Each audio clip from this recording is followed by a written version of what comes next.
જીવાત્માને પરમાત્માનો અનુભવ કરવાની પ્રક્રિયા એ રાસ, અલ્પને પૂર્ણ થવાની પ્રક્રિયા એ રાસ. રસાનામ સમૂહ રાસ. વેદમાં પરમાત્માને રસો વૈસહ કયા છે, એ રસરૂપ અને પરમાત્માના સમસ્ત રસનો અનુભવ કરવો એ રાસ. એક એવી લીલા કે જેમાં પરમાત્માની સમગ્ર માધુર્ય એ રસનો અનુભવ થાય. ત્રણ શબ્દ પરમાત્મા માટે સમજવા જેવા છે: સૌંદર્ય, ઐશ્વર્ય અને માધુર્ય. આ ત્રણેય શબ્દો કૃષ્ણમાં ઘટિત થાય છે. એના સૌંદર્યનો અનુભવ એ વ્યક્તિ નેત્રોથી કરે છે. એનું ઐશ્વર્ય એ વ્યક્તિ બુદ્ધિથી કરે છે અને એનું માધુર્ય એ વ્યક્તિ હૃદયથી કરે છે. એટલે તો પ્રારંભમાં જ મંગલાચરણમાં જ ભાગવતજીના મહાત્મ્યમાં સચ્ચિદાનંદ રૂપાય રૂપ બતાવ્યું, વિશ્વોત્પત્યાદિ હેતવે સામર્થ્ય બતાવ્યું અને તાપત્રય વિનાશાય સ્વભાવ બતાવ્યો. ત્રણ દ્વારા આપણે પ્રભુને શરણાગત થવું છે. રૂપાય એટલા માટે કહ્યું કે આંખો એનાથી આકર્ષિત થાય, નેત્રોથી એના રૂપનો અનુભવ. સામર્થ્ય એટલા માટે બતાવ્યું કારણ કે બુદ્ધિ જ્યાં સામર્થ્ય જુએ એને શરણાગત થઈ જાય. એટલે સામર્થ્ય બતાવીને બુદ્ધિને સમર્પિત કરે અને સ્વભાવ જોઈને મન એનું થઈ જાય. કોઈનો સ્વભાવ બહુ સારો હોય ને તો આપણું દિલ જીતી લે. આપણે કે તમારા સ્વભાવે તમારું દિલ જીતી લે.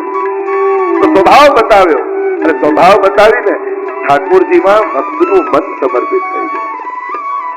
આમ જ સૌંદર્ય, ઐશ્વર્ય અને માધુર્ય. રાસ લીલા એવી પરમ પાવન લીલા છે જ્યાં જીવાત્મા પરમાત્માનો અનુભવ કરે છે. એટલે બ્રજમાં બધા જ ગોપી ભાવે છે. એવી કથા બી કહેતા ને કે જયારે ચૈતન્ય મહાપ્રભુના શિષ્યને મળવા માટે મીરાબાઈએ પત્ર લખ્યો કે રૂપ ગોસ્વામી, જીવ ગોસ્વામી મારે તમને મળવું છે. વૃંદાવનમાં હતા ને ત્યારે એમણે જવાબ આપ્યો, અમે સ્ત્રીને મળતા નથી. ત્યારે ઉત્તરમાં મીરાબાઈએ કહ્યું કે આજે પહેલી વાર મને ખબર પડી કે વૃંદાવનમાં કૃષ્ણ સિવાય બીજો કોઈ પુરુષ પણ રહે છે. હું તો એમ જ માનતી હતી કે પુરુષ એક કૃષ્ણ છે, બાકી બધા જ ગોપીઓ. અને આ ગોપીની અવસ્થાને અનુભવવું.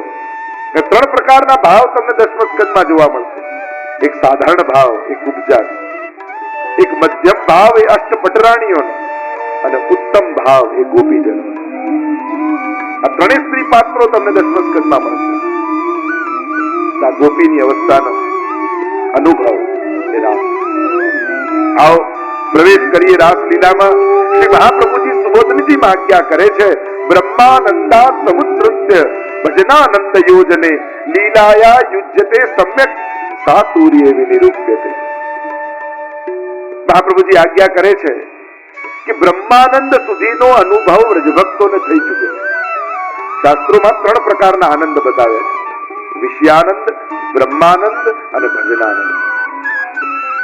વિષયાનંદને બધા જાણે છે. જે ઇન્દ્રિયોથી વિષયનો અનુભવ કરીએ એ વિષયાનંદ. એનાથી ઉપરનો આનંદ બ્રહ્માનંદ એટલે મોક્ષનો આનંદ, મુક્તિનો આનંદ.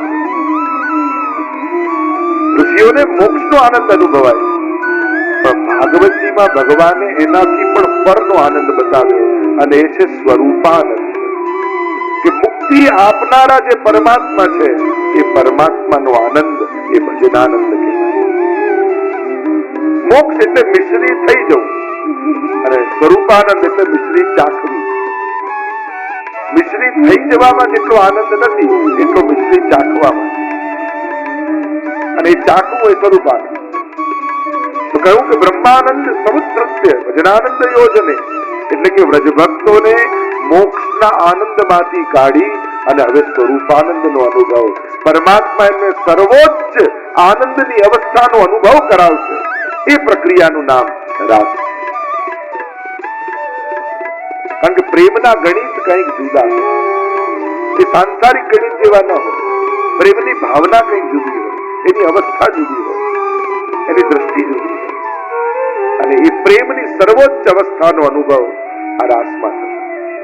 आओ प्रवेश करते हैं पंचाध्याय की कथा. भगवान शब्दથી પંચાધ્યાયનો પ્રારંભ કરે. આ સાધારણ કોઈ જીવની જીવની આ લીલા નથી. આ તો ભગવાનની લીલા છે, આત્મા ને પરમાત્માની લીલા છે. અલ્પાનંદ ને પૂર્ણાનંદ બનાવવાની આ પ્રક્રિયા છે. જે વચન ઠાકોરજીએ કાત્યાયની વ્રત સમયે ગોપીઓને આપ્યું હતું એને પૂરું કરવા માટે ભગવાન તા રાત્રિ એ રાત્રિને જોઈ વનમાં પધાર્યા. પ્રભુ વનમાં પધાર્યા. એક વિશાળ કદંબના વૃક્ષની નીચે ત્રિભંગી રૂપ ધારણ કર્યું. ચરણ પર બીજો ચરણ પધરાવ્યો એટલે ચરણથી વાંકા, કટી કમરથી વાંકા અને ગ્રીવા એટલે ગળાથી વાંકા. એટલે ઠાકોરજીનું એક નામ છે ત્રિભંગી લાલ, લલિત ત્રિભંગી આપણે એમ કહીએ. 3 જગ્યાએથી ભંગ છે. અને અધર પર વેણુ પધરાવી અને ઠાકોરજીએ વેણુના આખા બ્રજમાં પ્રભુના એ વેણુના સ્વર ગૂંજવા લાગે. મગ્ન બનીને પરમાત્મા જે વેણુના સ્વર ભરી રહ્યા. ભિન્ન ભિન્ન કાર્યોમાં ગોપીઓ લાગી છે. કોઈ પતિની સેવા કરી રહી છે, કોઈ બાળકોને જમાડી રહી છે, કોઈ ઘરની સફાઈ કરી રહી છે, કોઈ ચૂલામાં દૂધ પકવી રહી છે. તામસ, રાજસ, સાત્વિક જુદા જુદા કાર્ય પ્રમાણે ઠાકોર મહાપ્રભુજી બતાવ્યું સુબોધનીજીમાં. આ તામસ ગોપી છે, આ રાજસ ગોપી છે, આ सात्विक गोपी है. अलौकिक काम को बढ़ाने वाला गीत परमात्मा ने बजाया और भक्त का काम क्या है? भगवान को पाना, यही भक्त का काम है. धर्म अर्थ काम और मोक्ष रूप भक्त के लिए परमात्मा ही है. એટલે ભક્તનો કામ કેવો હોય વૃત્રાસુરે પણ બતાવ્યું છે ને. અજાત પક્ષા ઇવ માતરમ ખલા સ્તન્યમ યથાવત સતરા ક્ષુધાર્થા પ્રિયમ પ્રિયેવ વ્યુષિતમ વિષન્ના मनोरविंदा रुद्रासुर जब धर्म अर्थ काम मोक्ष परमात्मा के पास मांगने लगा, याचना करने लगा, तब पूछा मुझे क्या चाहिए वृत्रासुर? अजात पक्षा इव मातरम खगा. જે નાના નાના ચકલીના બચ્ચા હોય ને પ્રભુ, માળામાં બેઠા હોય, હજી પાંખો ફૂટી ન હોય, ભૂખ્યા થયા હોય અને માં ચણ લઈને આવે અને માને આવતી જુએ એટલે નાના નાના ચકલીના બચ્ચા ચી ચી ચી ચી કરી આખું આકાશ ગજવી નાખે. એ પ્રભુ આપને જોઈ આવી તત્પરતા મારા મનમાં જાગે. પણ પાછું થયું કે પાંખો ફૂટે પછી ક્યાં માની રાહ જોવે? સંયમ યથાવત તરાક સુધારતા. એક વાછરડાને બાંધી રાખ્યું હોય ખેડૂતે અને ગાય ચરવા માટે લઈ ગયો હોય, આખા દિવસ માને જોઈ ન હોય વાછરડાએ, અને સાંજના સમયે માને આવતી જુએ અને વાછરડાને છોડે ખેડૂત, સીધું થનમાં મોઢું નથી મારતો, એ તો માની આજુબાજુ કૂદકાઓ મારે છે. માને મળવાનો મહોત્સવ માને. એ પ્રભુ આવો ઉત્સવ આપને જોઈને મારા મનમાં થાય. પણ થયું દૂધ પીવાનું છોડે પછી માની પ્રતીક્ષા કરતો નથી, એટલે કહ્યું પ્રિયમ પ્રિયેવ વિષિતમ વિષન્ના. એક પ્રિયા એના પ્રિયતમની પ્રતીક્ષા કરતી હોય, દ્વાર પર ઊભી ઊભી એની રાહ જોયા કરે ને પોતાનો પ્રિયતમ પરદેશ ગયો હોય, આવી લાલસા આપના માટે મારા મનમાં જાય. આ ભક્તનું કામ છે. એ ભગવાનને મેળવવા માંગે છે, એ ભગવાનને જોવા માંગે છે, એ ભગવાનને સ્પર્શવા માંગે છે. આવું અલૌકિક કામને જગાડનારું ગીત ભગવાને વગાડ્યું અને ગોપીઓના કાન ઊંચા થઈ ગયા. અરે वो शरद की रात्रि आ गई जिसका वचन परमात्मा ने दिया था. गोपियां सोचने लगी मानो प्रभु हमारा नाम ले लेकर हमको बुला रहे हैं. વેણુના સ્વરમાં ગોપીઓને એમને પોતાનું નામ સંભળાવવા લાગી. જાણે ઠાકોરજી અમારું નામ લઈ લઈને પોકારી રહ્યા છે. અને પોતાના ગ્રહ કાર્ય છોડી છોડીને ગોપીઓ ભાગવા લાગી. કેટલીક ગોપીઓ નીકળવા ગઈ તો સ્વજનોએ જવા ન દીધા, સાંકળ લગાવી. હું તો ગહેલી ફરું ઘર માય, કોણે દીધી સાકલડી, મારા વાલા ના વન માય વાગે રૂડી વાસળી. और निकली न सकी. एवो ताप એમને થયો. અરે પ્રભુ બોલાવી રહ્યા છે ને હું જઈ ન સકી. બધા પાપ એમના ત્યાં પડી ગયા અને મન જ્યાં ભગવાનમાં લાગ્યું એવો આનંદ થયો કે બધા પુણ્યો ત્યાં પડી ગયા અને ઘરમાં જ એમનો ઉદ્ધાર થઈ ગયો. મહાપ્રભુજી એમને અંતર્ગ્રહગતા ગોપીજનો કહે છે અને ગોપીજનો ભાગી રહ્યા પ્રભુ તરફ. પ્રશ્ન કર્યો સુખદેવજીની આગળ પરીક્ષિત મહારાજે, જો આ કોઈ સાધારણ લીલા નથી. સાધારણ લીલા હોત જેનું મૃત્યુ નજીક હોય, 2 દિવસ બાકી હોય, એની આગળ કોઈ આવી સ્ત્રી પુરુષની કથા કરે? અને એમાં પણ સુખદેવજી જેવા મહાત્મા જેને કોઈ ભેદ જ દ્રષ્ટિમાં નથી, કણ કણમાં જે ઈશ્વર જુએ છે, એ કોઈ સ્ત્રી પુરુષના નૃત્યની વાત કરે? જો કોઈ પણ ગ્રંથને સાચો ન્યાય ક્યારે આપી શકાય? જ્યારે ગ્રંથના રચયિતાના લેવલ ઉપર બેસી અને પછી એના ગ્રંથનું મૂલ્યાંકન કરીએ ને, અર્થઘટન કરીએ ને, ત્યારે જ એની રચનાને સાચો ન્યાય આપી શકાય. આપણે જયારે આપણું લેવલ જ નીચે હોય, ક્યાં સુખદેવજીનું આધ્યાત્મિક લેવલ, ક્યાં વ્યાસજીનું આધ્યાત્મિક લેવલ, અને ક્યાં આપણે સાધારણ મનુષ્યો, અને આપણે એમની રચનામાં દોષ કાઢવા જઈએ. આવું ભગવાને કર્યું, આવી રચના કરી, આ તો આપણા બુદ્ધિના ખેલ છે. એવી અવસ્થાએ બેઠા છે કે જેમને ઈશ્વર સિવાય બીજું કઈ સૂચતું જ નથી.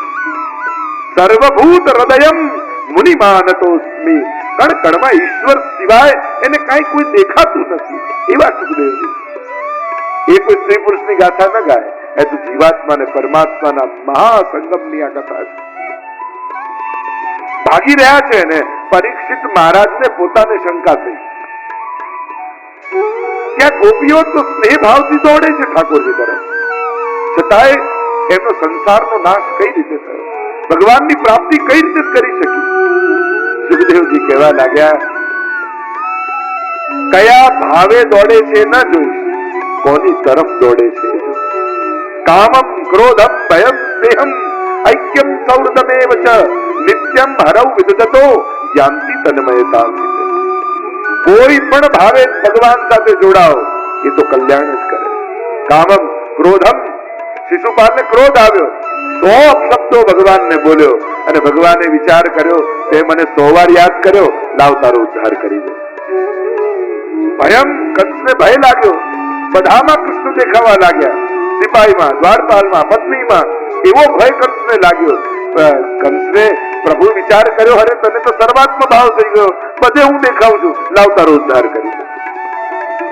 આ પ્રભુની અદ્ભુતતા છે. કોઈ પણ ભાવે ભગવાન સાથે જોડાવ તો વિચાર કરો, કામમ ક્રોધમ ભયમ સ્નેહમ ઐક્યમ સૌહૃદમેવ ચ. પછી સ્નેહ ભાવે જોડાય એનું કલ્યાણ થાય, એમાં શું આશ્ચર્ય? એમણે કહ્યું કે આ રીતે વનમાં અડધી રાતના કોઈ વાંસળી વગાડે અને લોકો ઘર-બાર છોડીને જંગલમાં જતા રહે, આવું કઈ પ્રેક્ટિકલ પોસિબલ છે? મહાત્માએ કહ્યું, આ તો રાત્રિની કથા છે, રાતના આવજો તો કઈ. બધા રાતના આશ્રમમાં જંગલમાં પહોંચી ગયા. બતાવો, રાતના કોઈ અડધી રાતના જંગલમાં પહોંચે સંભવ છે? આ તો યમુનાજીના તટની કથા છે, ત્યાં આવજો તો કઈ.